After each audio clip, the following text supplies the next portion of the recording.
Welcome back, friends. In this video I'm going to show you how I finish my web lock that I have designed. So I have all four of these parts sitting in a bath of sulfuric acid and distilled water.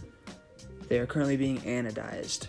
So anodizing is the process of creating a thin layer of aluminum oxide on the surface of the part.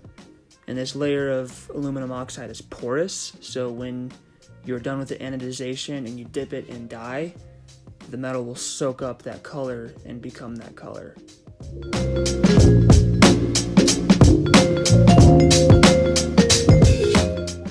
Alright, so my parts have about 8 minutes left in the acid, so I went and got my dye ready. I'm going to do 4 different colors today using RIT clothing dye, which does the job just fine. I have in these tubs a mixture of a little bit of the dye and a lot of hot distilled water so that the total temperature is at 115 degrees Fahrenheit. Alright, so I've taken the parts out of the acid, given them a rinse with neutralizing water, and it's time to see how we did. So right off the bat, I can kind of tell that one of the plates anodized better than the other. You can see they have a slightly different tone. I'm not sure what happened there, but we'll put it in the dye anyway. We'll give them another wipe down and then go ahead and dip them in.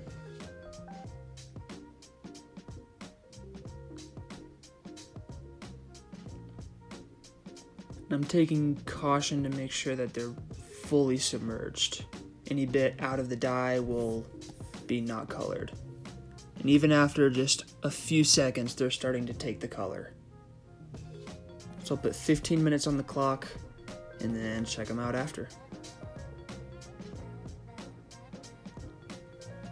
In pulling them out, you can see that they have fully become the color that was in the tub, which is pretty exciting. That means the anodization worked. I'll give those a quick pat down to get any dye off, and then those go into a bath of boiling distilled water for 30 minutes.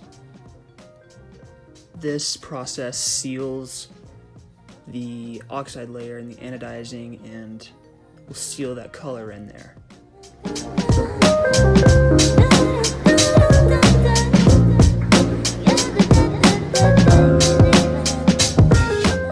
And it is finally time to see how the parts came out.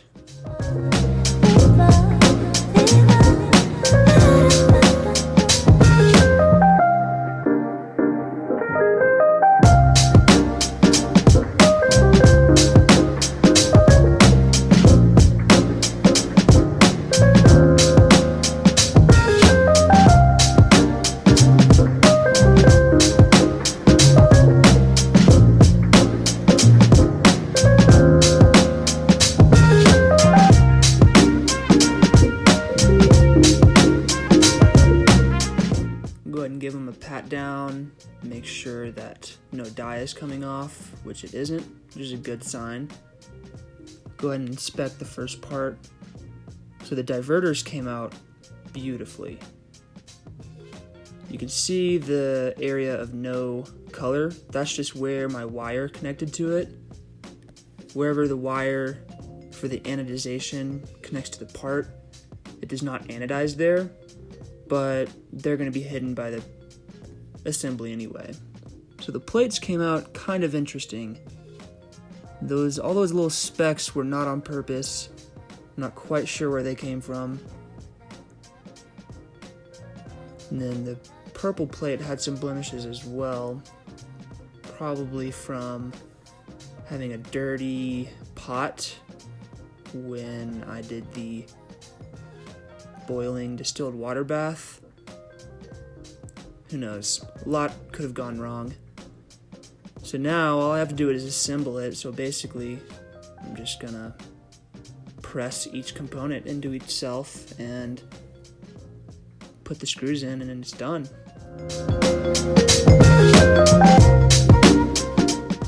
But before I do that, I'm going to actually engrave something. So I made this block to secure my plate to after the fact, and I'm going to engrave something right there. I'm going to use this little tiny V engraver. Move it down. Touch off the part. And then do the engraving.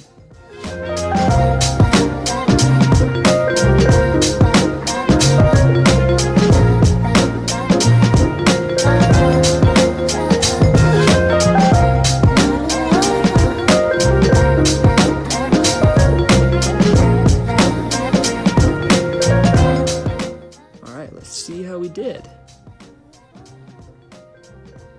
You know, it's not perfect, but it looks pretty cool.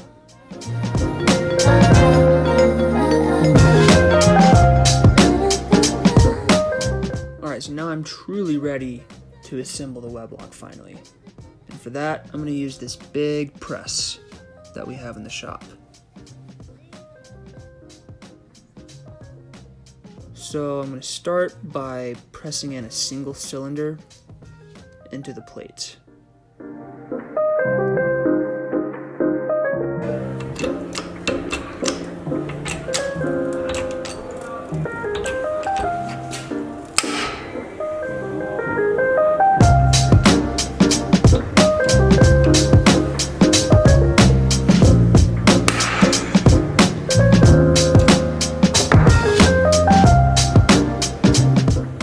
So yeah, that was a really loud and concerning noise. So I'm going to go ahead and figure that out. My initial thought was that I broke the little piece of wooden plywood that I was using to brace it at the bottom. It pressed in a little bit. They don't look too broken, but regardless, I'm going to get something stronger for the bottom just in case.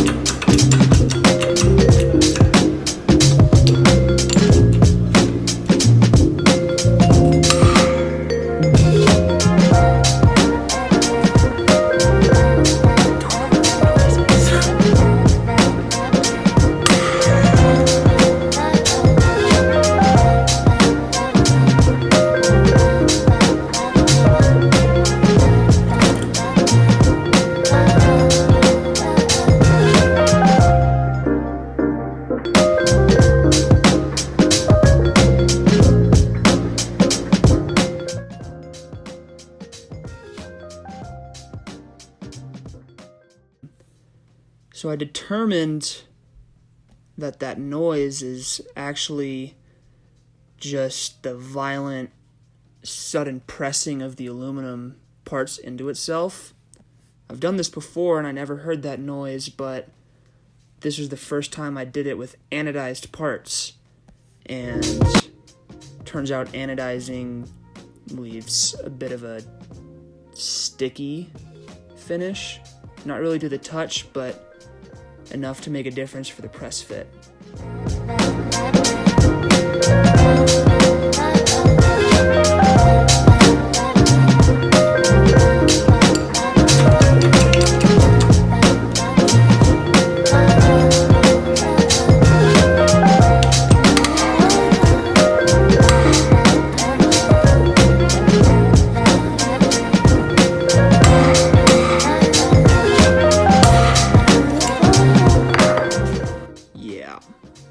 Kind of scary, but it's working. I'm pressing them in. I've got both cylinders pretty much in there. I have to keep pressing around the radius of the cylinder to make sure it's completely flush with the plate. But once I got both of those cylinders nice and pressed into the plate, it's time to press in that next plate. So I'll put some paper towels down just to protect the surface finish from scratching. Put another plate and just press it all together.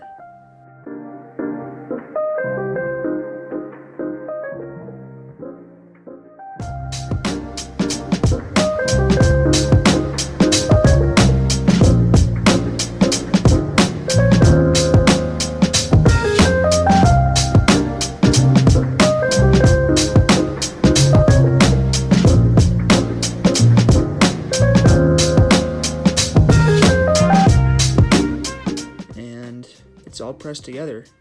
Super smooth. You can barely feel the seams. It's holding together fine. And the colors came out pretty cool.